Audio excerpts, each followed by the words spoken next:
Beloved, do you find yourself on the struggle bus of overwhelm, stress, and emotional overload? 80% of our emotional clarity comes from connection. From 22 years of intimate conversations within my professional practice, I know firsthand that compassionate reflection can heal trauma and reduce overwhelm in seconds. Standing on the shoulders of wisdom from past mentors, it's my responsibility to share the biological and spiritual components to understanding our nervous system, all brought through the science of feeling heard and valued, so you can restore the art of relational neuroscience to build resilience and confidence, one empathetic moment at a time. Overwhelm can feel like you are drinking out of a fire hose that is immeasurable and difficult to recover from. Let's explore resonance and overwhelm through a relational neuroscience lens, with insights into their emotional and neurobiological significance in an accessible way. And before we jump into the art and science, I want you to know that I have a solution that brings you into the depth of your soul, how you tick in this world, and how to use it to see clearly through overwhelm and anxiety. You'll see that at the end of the important conversation. Making better decisions free from anxiety of uncertainty doesn't happen overnight. I'll share how aligning your energetic nervous system with small shifts is how we can create a sense of balance and true control. As a result, over time, all with your one-of-a-kind blueprint, combining your astrology, natal chart, and your human design simplified. Let's jump in. Resonance is about deeply connecting with oneself or others through empathetic, warm language.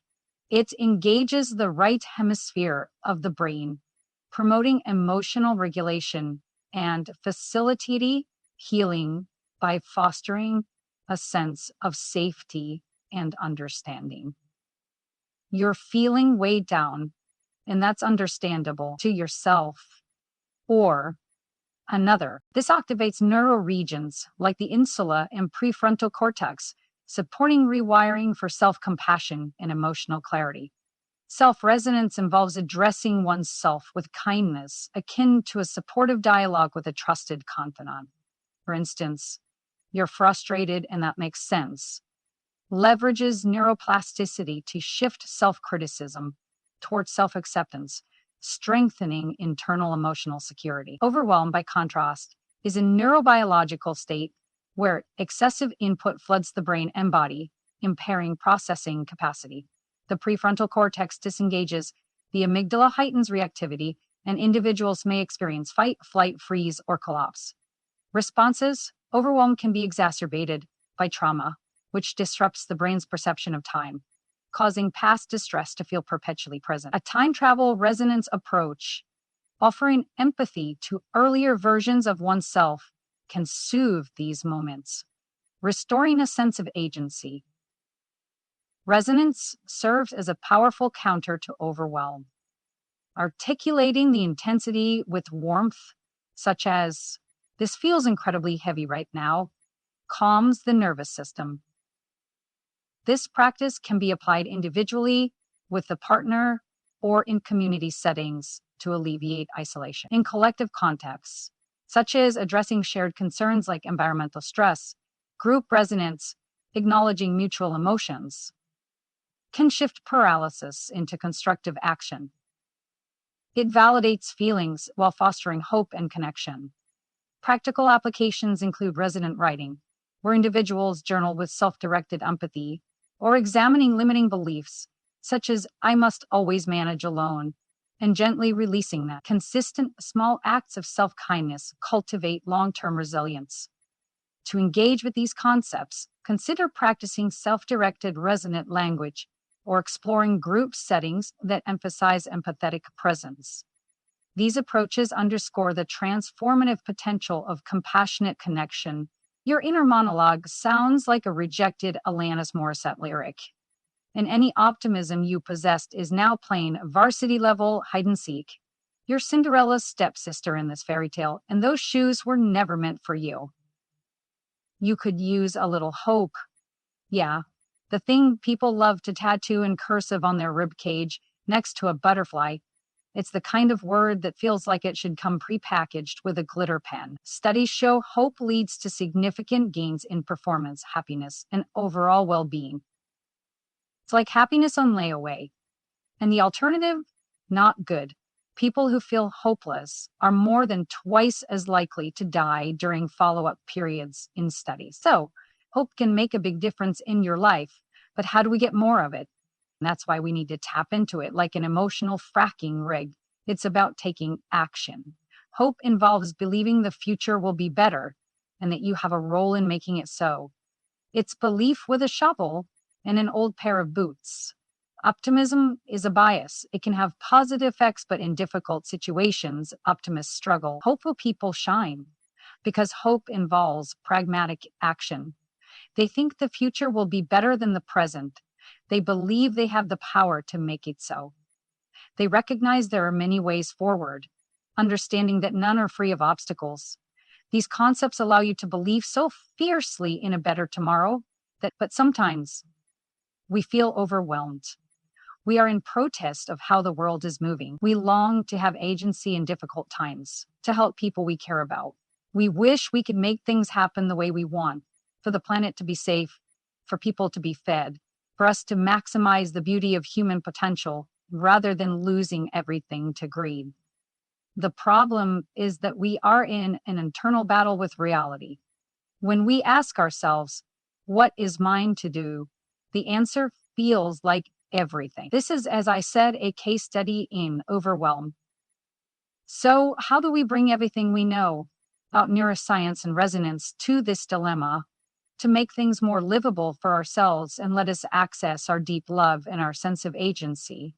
There are two important elements to becoming the right size. One is the need to have a healthy disgust circuit, a circuit that tells us when we've had too much bad news and too much thinking about things we cannot control. The second is to come into a good relationship with our desire to be godlike or to control everything, to find out whether this is really what the universe wants for us or if the universe is just fine with us being our own size. So as we close, it's not always easy, but when you learn your baseline of balance and an energetic sense of being no one, no thing, and simply present, this is the path to awakening the right hemisphere and bringing resonance to the mind, body, spirit, and of course, the brain, so you can move from being tumbled around in a tsunami to being able to safely get to high ground, take a look around, and decide from there what to do. Maybe this will help you. I often channel from what is known as the Akashic Records, which is in essence your soul's existence from the moment your soul sparked into consciousness. The records have been showing me how much not only myself, but as a collective, we are starting to take heed to climbing up the beautiful mountain. From here, personally and collectively, we find hope by seeing beyond the surface of the ground game of our current society. You have a choice. We all have a choice to capture the hope with that single moment of presence on the top of the mountain and breathing in the fresh air. As someone with neurodiversity and perhaps autism spectrum, I energetically am aware at a high level at all times. If you relate, give yourself deeper permission to allow the feelings to flow, to trust their wisdom, and to stay present even when it becomes very intense. Beyond a shadow of a doubt, you can not only handle my emotions, but also revel in them. The possibilities are endless, and you can give your soul what it desires more than anything else: depth, richness, and intensity. Last but not least, I made a promise that I'd share one report that can instantly bring you into presence, deeper connection, and an opportunity to know yourself at your core. It's a love letter wrapped into a detailed, personalized navigation system to help you reclaim clarity, confidence, and connection to your inner knowing. Because when you're overwhelmed, what you really need isn't more noise. You need your signal, your unique energetic blueprint, your intuitive GPS. Here's where human design and astrology come in. These systems aren't just ancient. they're accurate. They help you understand how your energy works, how you're wired to make decisions, and how to stop pushing against your natural flow.